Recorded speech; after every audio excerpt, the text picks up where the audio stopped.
Assalamualaikum warahmatullahi wabarakatuh. Seperti biasa saya akan membahas alur cerita dari Against the Sky Supreme ya guys. Sebelum ke pembahasan jangan lupa, like, comment and subscribe ya. Yuk tanpa basa-basi lagi kita langsung ke pembahasannya, di episode kali ini. Dua perahu roh terbang mendayung di atas rawa, terbang dengan cepat menuju jurang pemakaman para dewa. Di perahu roh di belakang, seorang murid kekar dan luar biasa dari Sekte Abadi-Abadi yang bernama Chu Ifan, melihat perahu roh yang terbang ratusan mil di depan, Chu Ifan berkata sambil tersenyum. Kalian anjing-anjing Sekte Huang Fu Shengzong yang tidak akan bisa melarikan diri, jika kalian bisa melakukannya, kalian dapat menyimpan semua mayat kalian sendiri, jika tidak, jika kamu ditangkap olehku, kalian semua akan hancur, ucap dari Chu Ifan. Di belakang Chu Ifan, lebih dari 400 murid abadi-abadi sekte bergema dan berteriak. Hahaha, lihat kalian semua. Kelompok semut yang menyedihkan ini sangat menyedihkan, kalian akan kita bunuh, ucap dari para murid sekte abadi-abadi. Di perahu roh yang di depan ada para murid sekte Huan Fu Shenzong, di antara mereka, ada 19 murid laki-laki dan perempuan yang dipimpin oleh Kesinyi dari divisi Jiwa Suci. 11 murid divisi jimat lainnya dipimpin oleh Huang Fu Tingfeng. Pada saat ini, napas Kesinyi tidak teratur, wajahnya pucat, dan ada seutas darah menggantung di sudut mulutnya, ada luka yang mengejutkan di dadanya, dan jelas bahwa seseorang telah menusuk dadanya dengan pisau. Para murid sekte Huang Fu mendengarkan angin di sampingnya, dan tubuhnya ditutupi dengan lusinan bekas luka yang bisa dilihat jauh di dalam tulang. Ekspresinya sangat jelek, murid-murid dari baris kedua di belakang keduanya bahkan lebih mengerikan. Mata mereka mengungkapkan ketakutan dan kecemasan. Melihat Huang Fu Tingfeng dan Kesinyi, mereka bertanya dengan suara rendah, "Kakak senior Huang Fu, apa yang harus kita lakukan, senior Huang Fu? Apakah kita akan mati, kakak kemana kita akan pergi sekarang?" ucap dari para murid divisi jimat dan divisi jiwa suci. Mendengar ini, Huang Fu Tingfeng melihat ke belakang dan melirik semua orang, "Diam. Kalian semua," ucap dari Huang Fu Tingfeng. Kemudian, Huang Fu Tingfeng melangkah maju untuk mendukung Kesinyi, matanya khawatir, "Kamu terluka parah, duduk dan istirahat sebentar," ucap dari Huang Fu Tingfeng. Bibir merah Kesinyi terbuka sedikit, dan semburan darah menyembur keluar, matanya yang indah menunjukkan keputusasaan yang dalam, dan dia berkata sebentar, "Saudara senior Huang Fu, aku khawatir tidak bisa melakukan itu," ucap dari Kesinyi. "Kakak senior ucap dari para murid divisi jiwa suci tampak sedih. "Jangan berpikir omong kosong, kamu akan baik-baik saja," ucap dari Huang Fu dan kemudian membantu Kesinyi duduk di perahu roh, dan berkata dengan lembut, "Kamu dapat beristirahat dengan tenang. Aku akan menangani sisanya," ucap dari Huang Fu Tingfeng. Kesinyi mengangkat kepalanya dengan gemetar, menatap Huang Fu mendengarkan angin, suaranya lemah dan berkata, "Saudara Huang Fu, ada 110 orang di garis jiwa suci saya, dan sekarang hanya ini yang bertahan. Jika saya mati, saya harap kamu bisa membantu mereka agar mereka bisa keluar dari tanah abadi hidup-hidup," ucap dari Kesinyi. Huang Fu mendengarkan angin sambil menghela nafas dan mengangguk berat. "Oke, aku berjanji padamu," ucap dari Huang Fu Tingfeng. Terima kasih," ucap dari Kesinyi. Setelah Kesinyi berkata, dia bersandar pada perahu roh dan melihat ke langit, garis air mata jatuh di wajahnya yang pucat, dan dia bergumam pada dirinya sendiri, "Guru, murid minta maaf padamu, tapi dua tugas yang kamu berikan kepada muridku belum selesai. Kamu meminta muridmu untuk menemukan cara untuk membunuh Tan Yun, Mu Mengji, Sue Zian, tetapi murid ini belum menemukannya. Murid ini telah berusaha untuk melindungi para murid divisi jiwa suci, tetapi begitu banyak orang mati," ucap dari Kesinyi di dalam hatinya. Dan pada saat yang sama Huang Fu Tingfeng mengerutkan kening dan tidak mengatakan apa-apa, tetapi menoleh dan melihat ke-28 orang itu. Huang Fu Tingfeng dengan putus asa berkata, "Tempat paling berbahaya adalah tempat teraman. Sekarang saya mengusulkan untuk pergi ke jurang pemakaman dewa," ucap dari Huang Fu Tingfeng. "Saudara Huang Fu, Kami semua mendengarkanmu, ucap dari 28 orang berkata serempak. Dan di belakang perahu roh para murid sekte Hunfu Shenzong, ada perahu roh sekte abadi-abadi yang mengejarnya. Dan Chu Yifan di perahu roh mendengar kata-kata para murid sekte Huanfu Shenzong dan Chu Yifan mencibir di dalam hatinya, 1 jam yang lalu, saya diperintahkan oleh Tuan Muda untuk pergi ke jurang pemakaman dewa untuk memeriksa penyebab kematian kakak senior Qing Yang dan yang lainnya.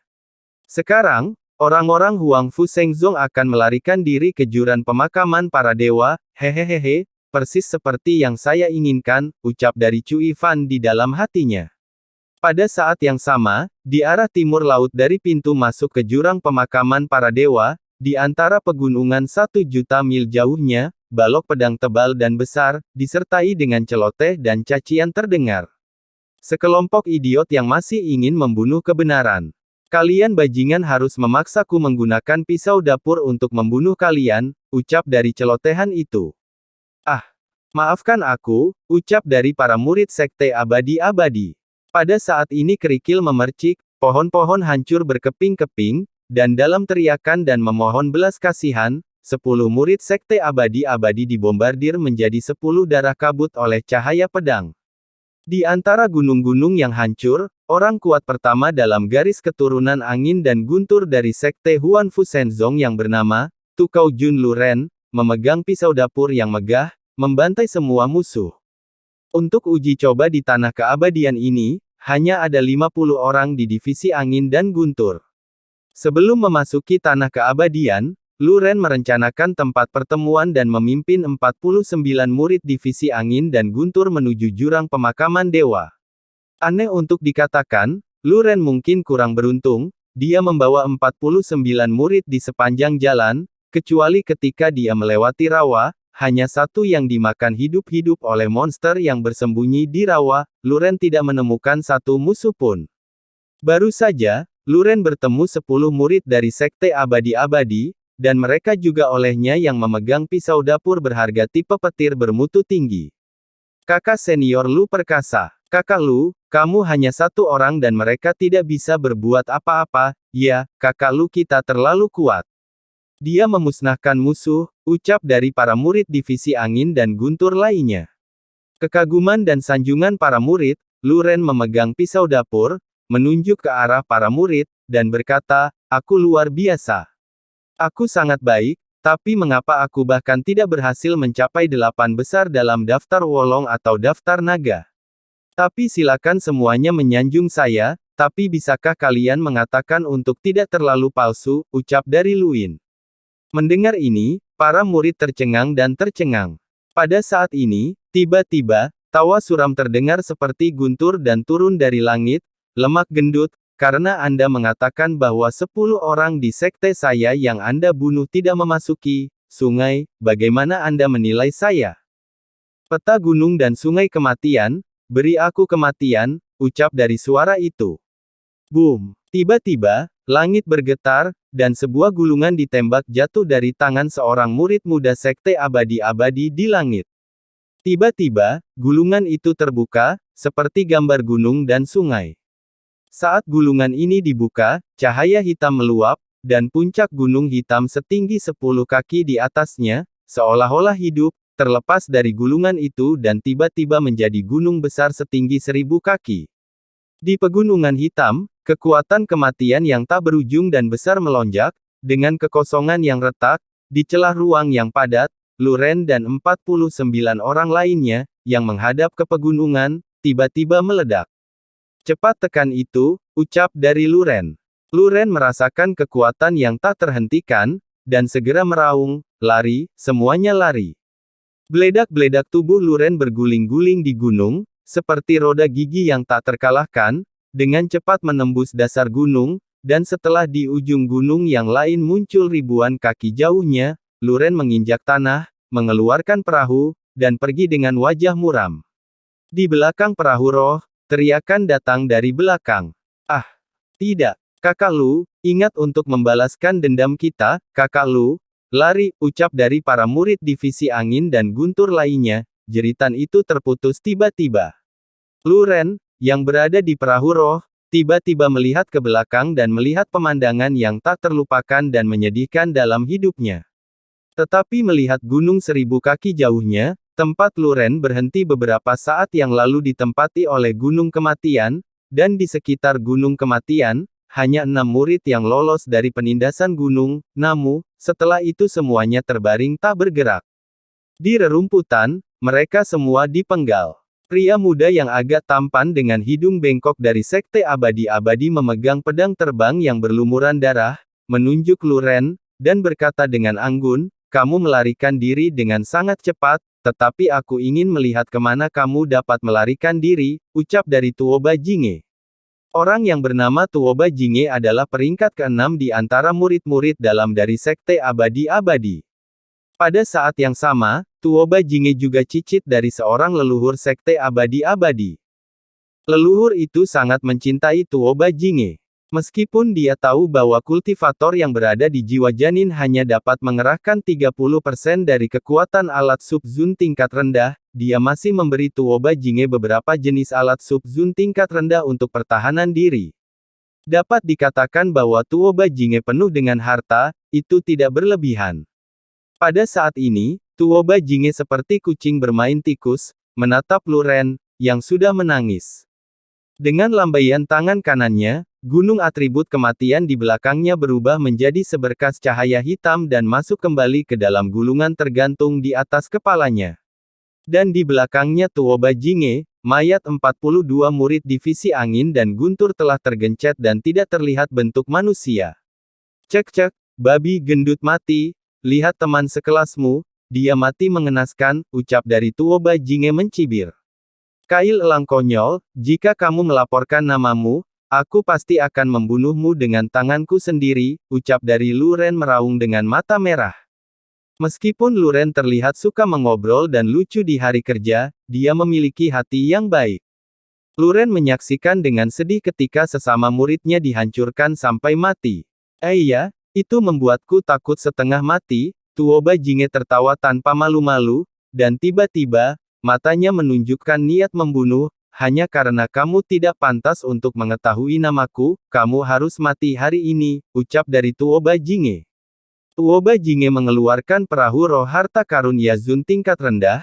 Melihat perahu roh yang dimiliki Tuoba Jinge, Luren bergidik di dalam hatinya, dan buru-buru mengendarai perahu roh artefak harta karun kelas atas, berlari kencang ke arah jurang pemakaman para dewa, yang jaraknya jutaan mil. Tuoba Jinge menyapu perahu roh dan mengejar Luren tanpa henti. Karena hal terpenting Tuoba Jinge tidak kekurangan senjata ajaib, oleh karena itu, dia meremehkan rampasan perang setelah kematian murid angin dan guntur. Tuoba Jinge mengemudikan perahu roh untuk mengejar Luren, tetapi dia menemukan bahwa dia tidak dapat mengejar perahu roh Luren. Seperti yang kita semua tahu, pembudidaya di alam jiwa janin hanya dapat mengerahkan 100% dari kekuatan harta karun berkualitas tinggi paling banyak.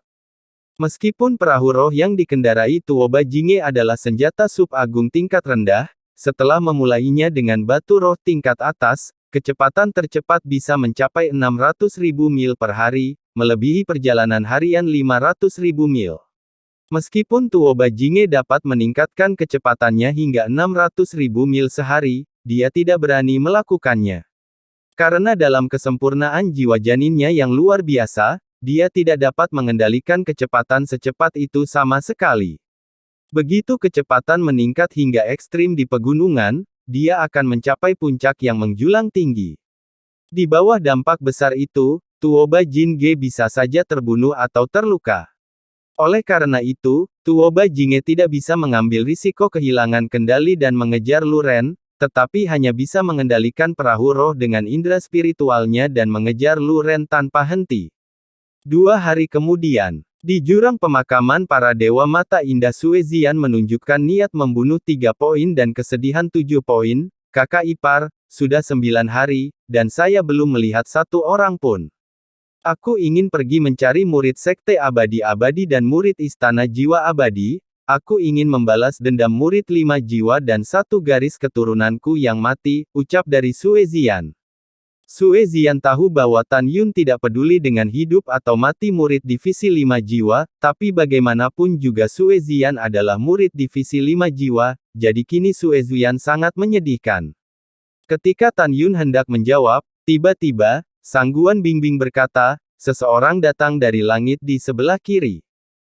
Tan Yun dan yang lainnya melihat ke atas, tetapi mereka melihat dua titik cahaya di langit berlari ke arahnya, dan mereka terbang dengan cepat. Murid Tan Yun tiba-tiba menyusut, dan menemukan bahwa perahu roh sebelumnya telah diserang oleh semacam kekuatan, penuh lubang dan retakan besar. Pada saat ini, perahu roh yang tampaknya akan pecah kapan saja, Lu Ren berkeringat banyak, dan matanya dipenuhi dengan keputusasaan yang mendalam.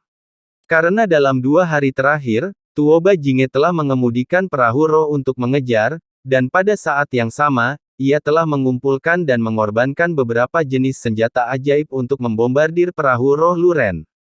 Selama 2 hari, perahu roh Lu Ren dibombardir tanpa bisa dikenali, dan sepertinya akan pecah. Selama 2 hari terakhir, Lu Ren telah menghabiskan 2 hari terakhir dalam ketakutan. Cucu penyu berhidung elang, jika kamu tidak mengandalkan banyak senjata ajaib, pisau ibuku akan memotongmu dan memasak seperti anjing, ucap dari Lu Ren sangat marah. Apa, cucu penyu berhidung elang, aku akan menangkapmu, aku akan merobek mulutmu dulu, dan setelah begitu biarkan babi gemukmu mati, ucap dari Tuoba Jinge. Kuali jiwa spiritual kuno, berikan padaku. Tuoba Jinge melambaikan tangan kanannya di depan ruang, dan tiba-tiba, sebotol sinar warna-warni meledak dari manset, dan berubah menjadi sinar warna-warni besar dari kekosongan, kuali raksasa. Dong, dong, dong. Sebuah suara merdu meletus di kuali raksasa, seolah-olah para dewa raksasa kuno menginjak kaki mereka. Tiba-tiba, lingkaran gelombang suara, seperti gelombang tak kasat mata, menyebar dari dalam kuali di kecepatan cahaya, dan menyapu tubuh Lu Ren dalam sekejap. Boom! Tiba-tiba, Lu Ren mengalami sakit kepala yang hebat, dan pusing yang luar biasa seperti mulut penuh jurang, menelan kesadarannya dan menghancurkan jiwanya. Ah! Lu Ren menggigit ujung lidahnya, fitur wajahnya terpelintir, dan untaian darah mengalir keluar dari telinga, hidung, dan matanya. Sulit membayangkan berapa banyak siksaan yang Lu Ren derita. Dengan kesadaran yang lemah, Lu Ren mengendarai perahu roh dan berlari menuju pintu masuk pemakaman para dewa. Karena penghancuran jiwanya, perahu roh yang dia kendalikan dengan indera spiritualnya bersenandung dan gemetar seperti tubuhnya yang gemetar di langit. Babi gemuk yang mati, aku akan mengejarmu kemana kamu pergi sekarang, ucap dari Tuoba Jinge menyeringai, dan mendorong tangan kanannya ke udara. Segera, roh kuno di kehampaan menembus kehampaan dan dengan keras menabrak perahu roh Lu Ren. Bang crash! Perahu roh yang sudah retak meledak dari langit dengan suara keras yang memekakkan telinga. Lu Ren, dengan sakit kepala yang hebat, jatuh menuju pintu masuk pemakaman para dewa. Tuoba Jinge melompat turun dari perahu roh, memegang pedang terbang dari senjata agung yang lebih rendah, dengan cahaya pedang, dia menebas ke arah kaki Lu Ren. Pada saat-saat kritis, Tan Yun naik ke langit seperti hantu melayang keluar dari kabut hitam, melingkarkan lengan kanannya di sekitar Lu Ren, dan mendorong tangan kirinya ke langit. Segera, Hongmeng Bingyan setinggi 6 kaki bergegas menuju Tuoba Jinge. Menghadapi serangan tiba-tiba dari Tan Yun, Tuoba Jinge tertangkap basah, dan Hongmeng Bingyan langsung menyelimutinya. Tidak, Tuoba Jinge mengeluarkan teriakan tragis dari dalam api es Hongmeng. Terlihat jelas bahwa wajah, leher, dan bahkan seluruh tubuhnya tertutup lapisan es biru muda dalam sekejap.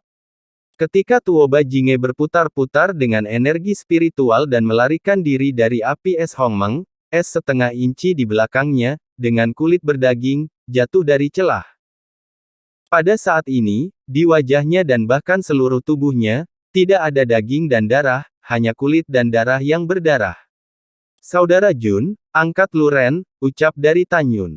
Tan Yun melemparkan Lu Ren yang hampir tidak sadarkan diri ke dalam kekosongan dengan tangan kanannya. Sebelum Lu Ren bisa mendarat ke tanah, Jun Buping melompat tinggi dari kabut hitam dan menangkap Lu Ren. Mata ilahi Hongmeng. Langkah ilahi Hongmeng. Api es Hongmeng, ucap dari Tan Yun.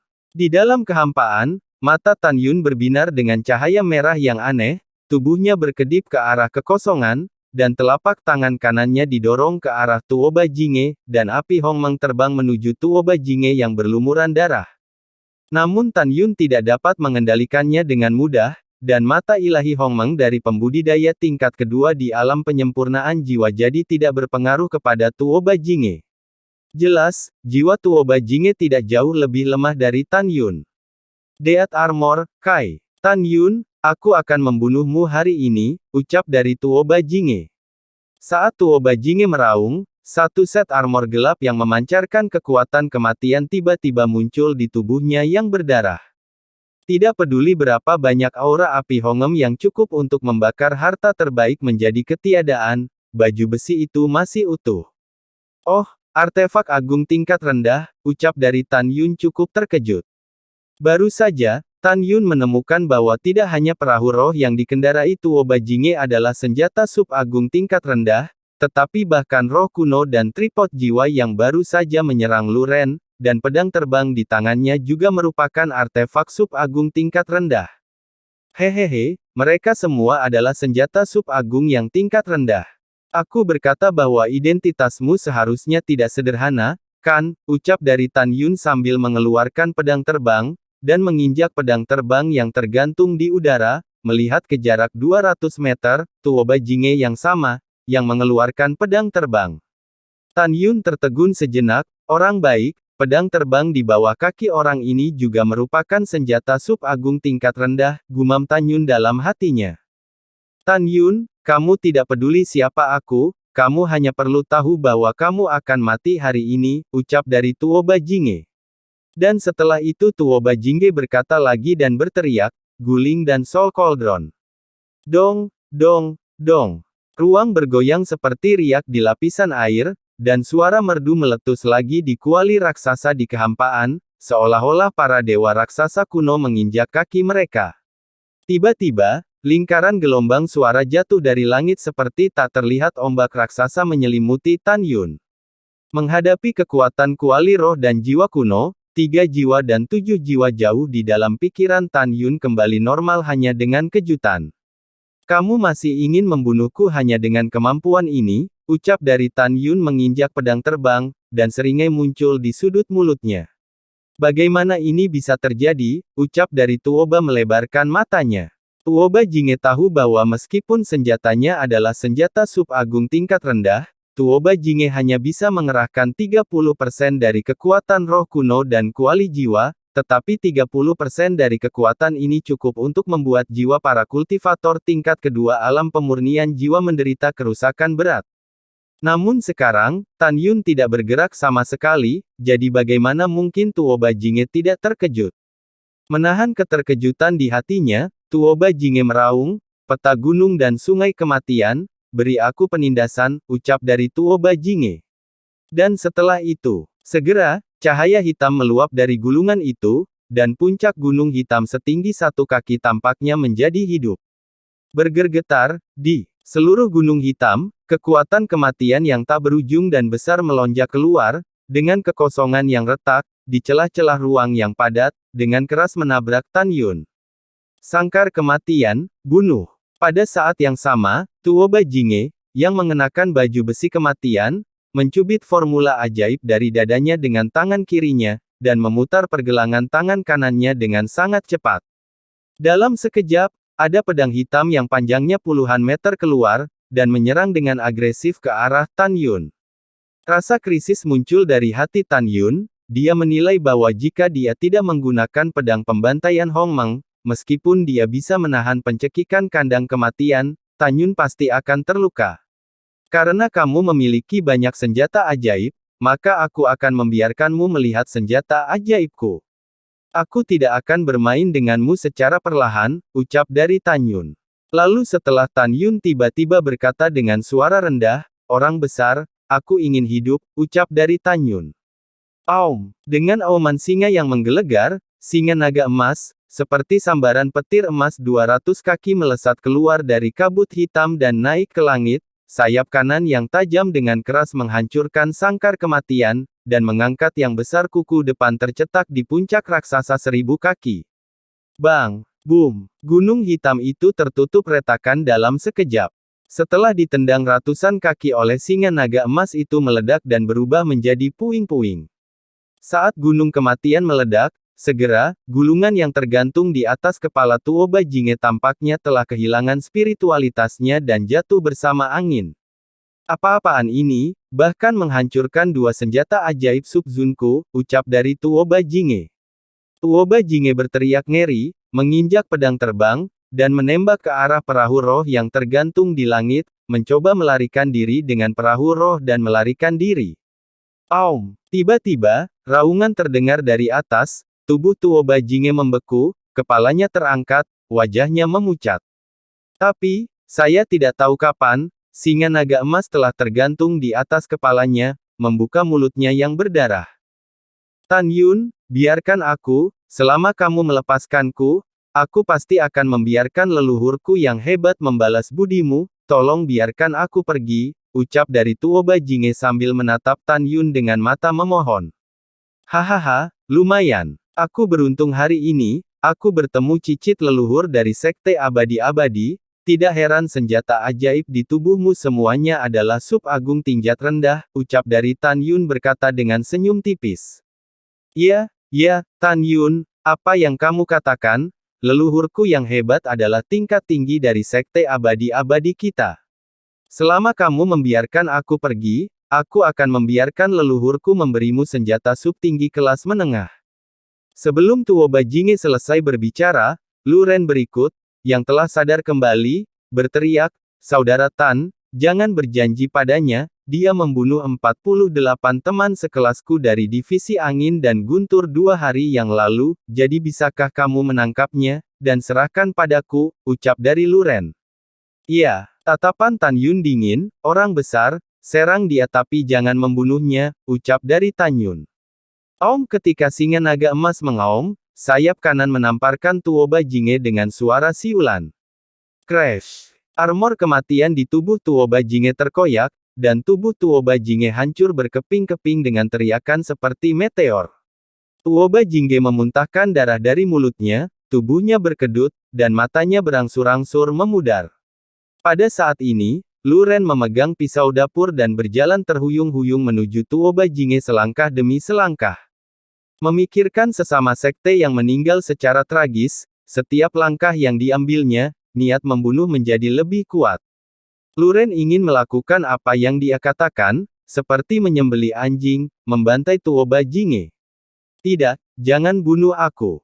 Tuoba Jinge mengangkat kepalanya dengan gemetar dan menangis dengan lemah, kakek gemuk, aku salah, tolong jangan bunuh aku benar-benar tidak ingin mati, ucap dari Tuoba Jinge. Lu Ren membungkuk, menjambak rambut Tuoba Jinge dengan tangan kirinya, menarik kepalanya ke atas, dan meraung, kamu tidak ingin mati. 48 orang yang kamu bunuh, apakah mereka ingin mati, ucap dari Lu Ren. Uci. Lu Ren mengangkat pisau dapur di tangan kanannya, memotong bahu kanan Tuoba Jinge, dan seluruh lengannya yang patah jatuh ke tanah. Ah sakit, Tuoba Jinge menangis serak, kakek gendut, jangan bunuh aku. Sungguh, aku tidak akan berbohong padamu, kakekku adalah eksekutif tingkat tinggi dari Sekte Abadi-Abadi, jika kamu membunuhku, kakekku pasti tidak akan membiarkan kamu pergi. Dan asalkan kau tidak membunuhku, kakek buyutku pasti akan berterima kasih, sungguh aku tidak akan membohongimu, kakek buyutku sangat mencintaiku, ucap dari Tuoba Jinge. Mendengar ini, Lu Ren mengingat 48 rekan siswa yang meninggal secara tragis, dia tertawa sedih, aku Lu Ren, aku minta maaf pada kalian, aku gagal melindungi kalian. Aku akan membunuh pembunuhnya dan membalaskan dendam kalian. Aku harap kalian bisa beristirahat dengan tenang di roh surga, ucap dari Lu Ren. Lu Ren tidak mau mengampuni dirinya sendiri, Tuoba Jinge meraung sebelum kematiannya, gemuk-gemuk, dan Tan Yun, jika kalian membunuhku, kalian akan mati cepat atau lambat. Kakek buyutku pasti akan membunuh kalian semua, dan menguburnya bersamaku, ucap dari Tuoba Jinge. Pada saat ini, Tan Yun memandang Tuoba Jinge dan tiba-tiba berkata, "Siapa namamu, dan siapa nama leluhur buyutmu?" ucap dari Tan Yun. Tuoba Jinge sangat gembira dan berpikir dalam hati bahwa ancamannya berhasil. Dia berkata dengan jelas, "Namaku Tuoba Jinge, dan leluhur buyutku adalah Tuoba Wuliang. Tan Yun, lepaskan aku berjanji untuk membiarkan leluhurku yang hebat berterima kasih kepada kalian semua. Jika kamu tidak percaya padaku, aku bisa bersumpah," ucap dari Tuoba Jinge. Tan Yunpi berkata tanpa senyum, "Kamu tidak perlu bersumpah, aku percaya padamu," ucap dari Tan Yun. "Terima kasih, saudara Tan," ucap dari Tuoba Jinge. Namun setelah Tuoba Jinge selesai berbicara, Lu Ren menatap Tan Yun dengan enggan. "Apakah kamu tidak benar-benar ingin membunuhnya?" ucap dari Lu Ren. "Tentu saja bunuh." Tan Yun mengangkat bahu. "Aku baru mengerti apa adalah nama leluhurnya yang agung," ucap dari Tan Yun. Menghadapi ejekan itu, Tuoba Jinge langsung jatuh dari surga ke neraka. "Tan Yun, kamu harus mati," ucap dari Tuoba Jinge. "Apakah aku harus mati? Aku tidak tahu, tapi aku tahu, kamu harus mati." "Tidak ada akhir yang baik," ucap dari Tan Yun mencibir. "Tan Yun, aku." Begitu Tuoba Jinge membuka mulutnya, Lu Ren meraung. "Apa aku ini?" ucap dari Lu Ren. Bang! Lu Ren menghancurkan mulut Tuoba Jinge dengan gagang pisau, dan segera, dapur pisau dengan percikan darah, itu memotong leher Tuoba Jinge, dan memotong kepala Tuoba Jinge dengan pisau lain. Ketika Tan Yun memberi isyarat, cincin penyimpan di mayat tanpa kepala itu terbang menjauh dari jari-jarinya dan tertelan ke tangan Tan Yun. Tan Yun melihat cincin penyimpanan yang dibuat dengan indah dengan beberapa awan yang tertulis di atasnya, dan berkata dengan suara rendah, "Hehe, bahkan cincin penyimpanannya adalah sub agung tingkat rendah," ucap dari Tan Yun. Tan Yun memanipulasi indera spiritualnya untuk memasuki cincin penyimpanannya dan menemukan bahwa ada juga atribut kematian, senjata sub tinggi kelas rendah Fangtian Huaji, serta pedang terbang kelas rendah sub agung dengan atribut kematian, dan 100.000 batu roh kelas atas. Tan Yun memberi isyarat, pedang terbang sub kematian kelas rendah dari artefak luhur tipe kematian Tuoba Jinge yang baru saja dipegang Tuoba Jinge, dan pedang terbang sub-kelas kelas bawah, pedang terbang sub-kelas atribut kematian yang baru saja dipegang Tuoba Jinge bangkit dari tanah dan langsung dimasukkan ke dalam cincin penyimpanan oleh Tan Yun.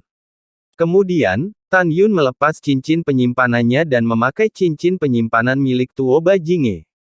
Sebelumnya, cincin penyimpanan Tan Yun hanyalah alat spiritual tingkat rendah, dan ruang penyimpanannya hanya beberapa puluh kaki. Sedangkan cincin penyimpanan sub-agung tingkat rendah memiliki ruang penyimpanan ribuan kaki. Ada berbagai tempat penyimpanan di dalamnya. Bagi Tan Yun, keuntungan terbesar hari ini adalah cincin penyimpanan sub-agung tingkat rendah ini. Adapun dua pedang terbang bawahan yang lebih rendah dengan atribut kematian, mereka tidak cocok untukmu Mengyi karena mereka adalah pedang terbang pria. Selain itu, Mu Mengyi tidak dapat mengerahkan kekuatan aslinya setelah menggunakannya.